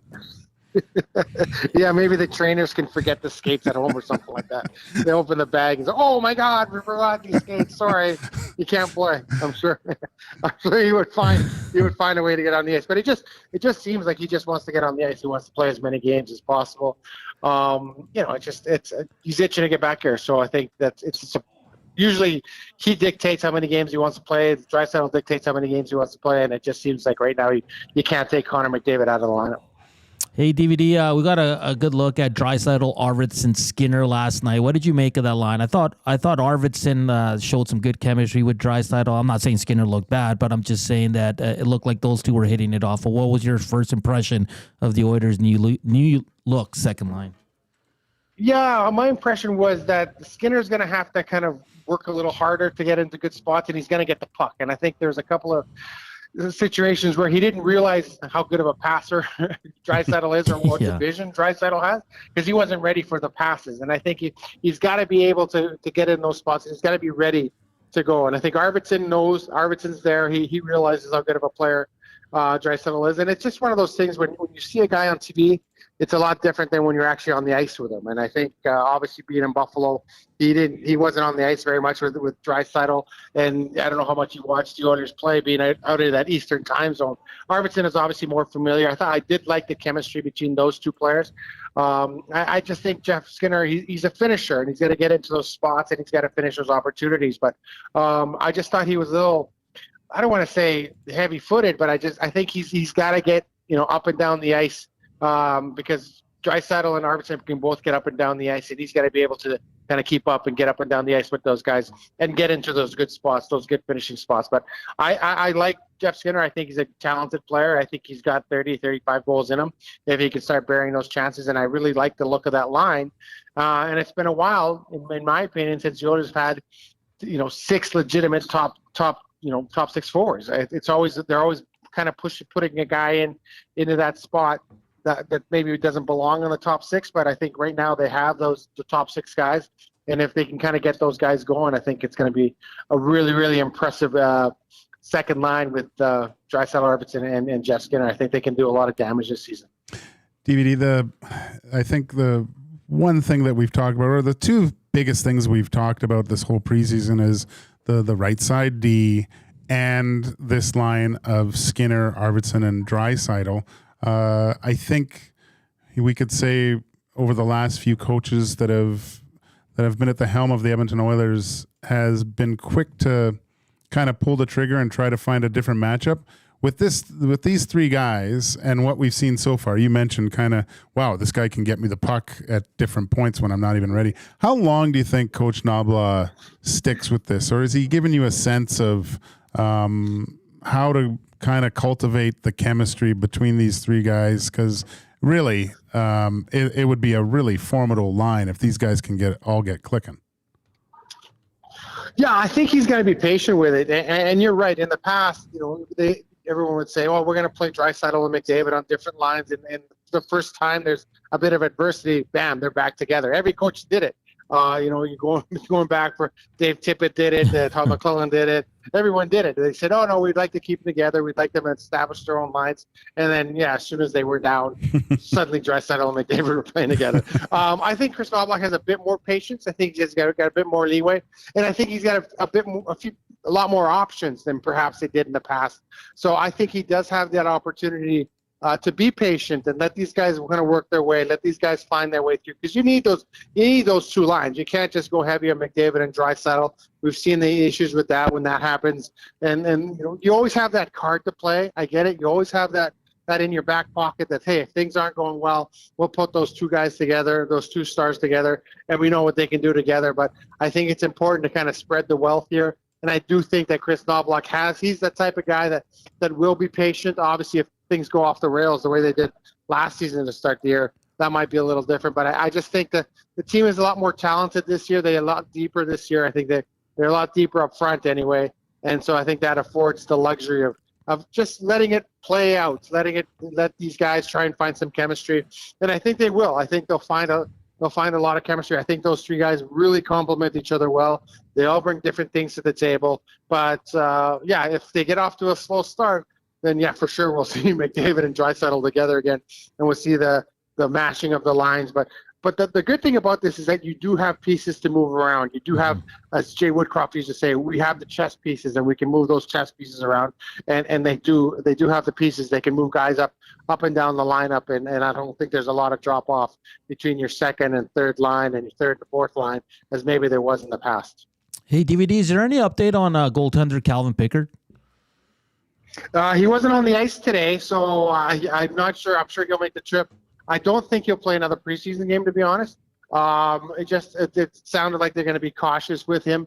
They're going to go with, obviously, Skinner. We'll get probably one of the 2 starts at the end. Calvin Pickard was in net today. No immediate update, just saying that they expect Pickard to be ready to go for the home opener or for the season opener as the backup. That's October 9th. It just sounds like he kind of whacked his head, hurt his neck a little bit. But they said, according to Chris Knoblauch, he thinks he'll be fine. Nothing to worry about there, but he was not on the ice today. Were you at all surprised today by some of the players sent down, Ben Gleason, James Hamlin, or were you kind of expecting these guys? Because I thought both guys were performing well. I'm not going to say I'm surprised. I thought they'd keep him for these next 2 games, but anyone surprised you on the list today? Not really. I thought Hamlin did have a good camp, and it's one of those that he really wasn't going to find a spot on the team. I think he's one of those guys to make an impression and be a call-up. Obviously, if the Oilers get into injury problems, he can be one of those first guys to get called up, and I think that's kind of what he was playing for here. I don't think there was a roster spot for him. Gleason as well. He's another guy that's down on the depth chart, but another guy that they got to look at and say, okay, we feel that if we get into trouble here with injuries on the back end, we can maybe bring him up and he can kind of fill a spot for us. So I think so looking at the list today, the guys that sent out did not surprise me. And it's a situation where the Oilers are so deep this year. They're so strong this year. They're obviously a Stanley Cup contender that there's just not a lot of spots to be won. Usually younger teams or teams that are kind of rebuilding, then you have a bit more competition and spots to be won. But here, all the spots are guaranteed. There are maybe 2 spots on the roster that aren't for sure. And that's a rare thing when a team goes into the season and there's maybe competition for just 2 spots. But these guys got their experience, and obviously they're going to be wanting to play well in the American Hockey League, because now you're looking to be one of the first guys called up if something goes wrong, and there's always injuries throughout the year. So there's going to be opportunity there throughout the season. DVD, great stuff. Thank you for taking the time this afternoon. I'm sure we'll be seeing you soon and chatting soon. So all the best, and thanks again. Sounds good. Thanks for having me on, guys. That's Derek Van Diest from NHL.com. Yeah, he was there Friday for a bit. Yeah, good. He was. We're all watching that game. Oh gosh. It's weird. It's so weird that the NHL. So they have preseason games still going on while the regular season is on. I hate it. That's so weird to me. Like, stop it. Because then, even if you're in fantasy, then most people don't want to do their fantasy draft until the preseason's over, so you know who's on the squad. But then you have these 2 games. So let's say Ryan McLeod scores a hat trick, and he's going to move up in the rankings. Probably not by much, but you know what I mean. Yeah, I'm not a fan of it either. I remember when the Oilers did it back. They did it a few years ago. They played the Devils. Germany there. I mean, it was like a huge long road trip too, because their first game was in Winnipeg or something like that too. But I don't know. It's going to be interesting, though. It's fun that we're getting close to the end of preseason. We're getting close to the legit roster that we're going to see for the Edmonton Oilers. And at the end of the day, Gage, we've kind of known who's going to be there. We're just looking for that partner for Nurse, the partner for Kulak, maybe 4th line center and that 13th guy. But that's it. And it's a good problem for the Oilers to have that. They don't have to rush these young guys. Yep. And as much as everybody wants to see Noah Philp and Raphael Lavoie, and I think they have a legit shot. But I don't think it's the worst thing in the world that they start in the minors. But it is 2:41 on this Tuesday afternoon. Next up, this day in sports, I got some cool ones, Gage. Oh, nice. Love them. Right. And we'll wrap up the show and get you ready for the fantastic Reed Wilkins show with Jay Milne. That's all coming up here on EST Afternoons. First up, here's Zach with a sports update.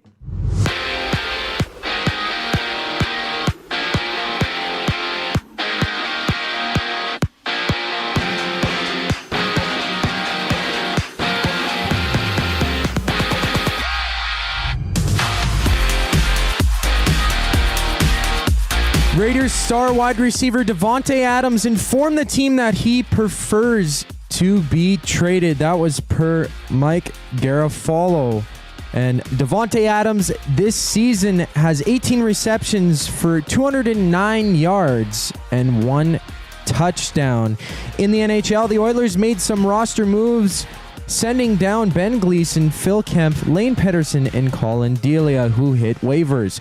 James Hamblin has also been loaned to the Bakersfield Condors, while Bo Akey reports back to the Barrie Colts. The Oilers continue their preseason tomorrow against the Kraken at 8.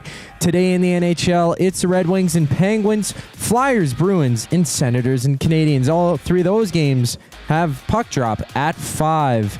And the Blue Jackets have been granted some cap leeway, not having to hit the cap floor by the deadline on October 7th. They are just under the cap, but because of the death of Johnny Gaudreau, they will be given some more time to figure that one out. For baseball, it's the Tigers who are at the top of the 7th against the Astros, winning 3-0, and at the top of the 3rd between the Royals and the Orioles, it's deadlocked at 0s. Later today, just after 3:30, it's the Mets and Brewers as well in the wild card round. Right after the break, it's the final segment of EST Afternoons on this lovely Tuesday. I'm Zachary Kubusch, and now you're up to date. Get all the latest news and takes on everything Oilers with Dustin Nielsen and Tom Gazzola on the Oil Stream. Live at noon, Monday, Wednesday, and Fridays. Only on EdmontonSportsTalk.com.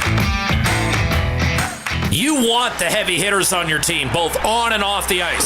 If you've been injured in a car accident, call the heavy hitters of injury law. James H. Brown and Associates, Alberta Injury Lawyers. With over 200 years of combined injury law experience, their precedent-setting lawyers are ready to help. Locally owned and proud Edmonton Oilers fans, James H. Brown and Associates wants to support you with their unrivaled experience, unrivaled results, and unrivaled commitment. When accidents happen, head to jameshbrown.com. Looking for a winning strategy for your retirement? Contact me, Joaquin Gage at K4 Financial, where expertise meets dedication. I will always look for a careful approach to your retirement, ensuring your financial future is secure. From tailored strategies to clear, actionable advice, I'm here to guide you every step of the way. Don't leave your future to chance. Get in touch with me, Joaquin Gage, today at k4financial.ca or email joaquin.gage@k4financial.ca to start planning for a brighter future and a more secure retirement.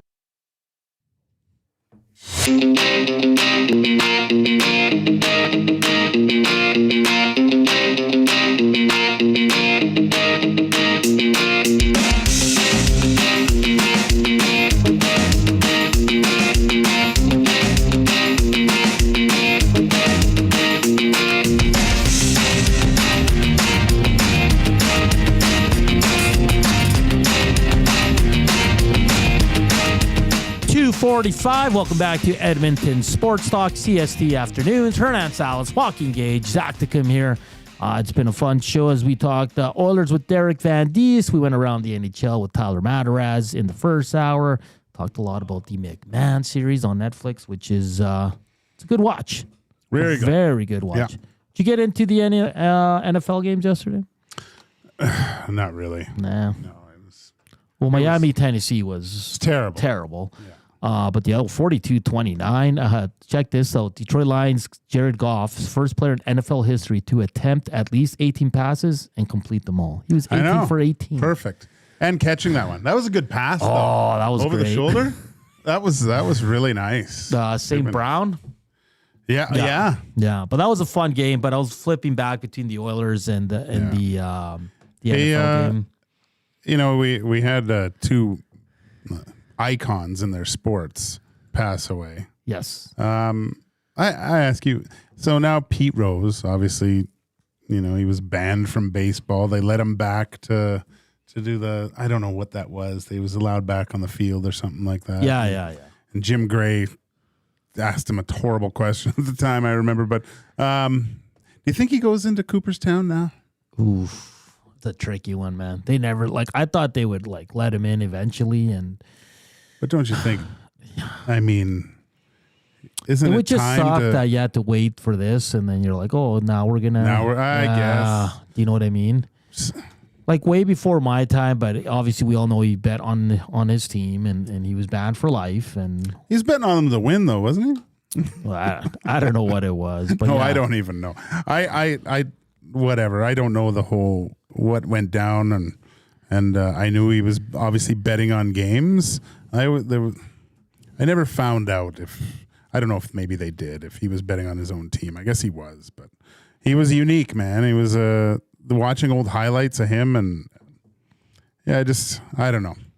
You get away with so much in professional sports, and I mean, in today's games, you're hard pressed not to see a betting site. You know, yeah. So, but you look at the player in the CFL. That Sean Lemon, who's still suspended, he was able to play initially to start the season, but then I think the court ruled that he couldn't, and he was betting on his. But it's just interesting, because I mean, don't do it. First of all, why ruin your career over it? Exactly. But, yeah. But how much do you think it actually happens, in the NFL with guys It's happen a lot. Their entourages, hey, how's so and so? He's banged up, man. He's not playing for sure. You know, it's cousin, a buddy. Yeah, it's Of course it happens. It's happening. It's all over the place, Gager, and everywhere. Yeah. Advertising, it's on the jerseys. The Oilers have Play Alberta on there. How do you not? Yeah, like it's so I don't know. That's the reason why I say maybe it's time to review that whole thing just because of where sports gambling is now. Yeah. Part of it. It definitely is part of it. So yeah, that was some sad news. But like I said, it was before my time. I didn't really get to watch him play, Gager. Yeah. No. I just know he could hit, and that's about it. I did watch Mutombo though. Oh, and, that's the one that hurts. that really hurt. It was funny because, well, not funny. Well, it's kind of funny. I remember when Mutombo came on the show back at 1260. Yeah. Because I got bumped, I think, because I was supposed to do something. I'm pretty sure I was.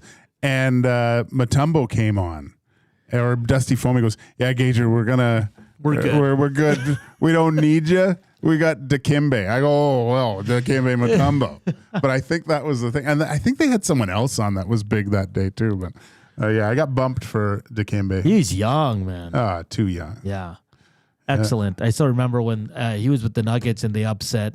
I can't remember which team. In Game 7 in the first round. And that was like his big moment. Big Maple says, I believe Pete Rose will go into the Hall of Fame. I think MLB wanted to wait until he passed so he couldn't have a chance to shame the game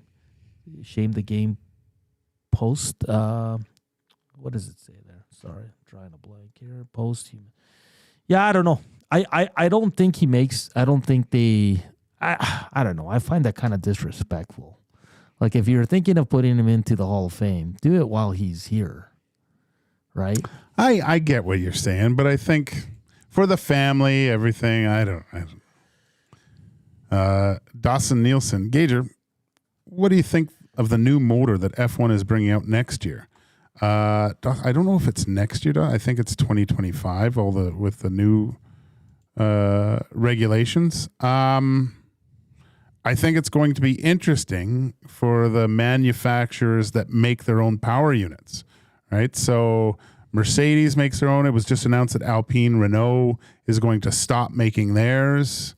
So I think it gives a distinct advantage to teams to be able to create their car around how the engine looks and be like maximize it for their car and their concept. So, I mean, I can't wait. I can't wait for a reset in F1.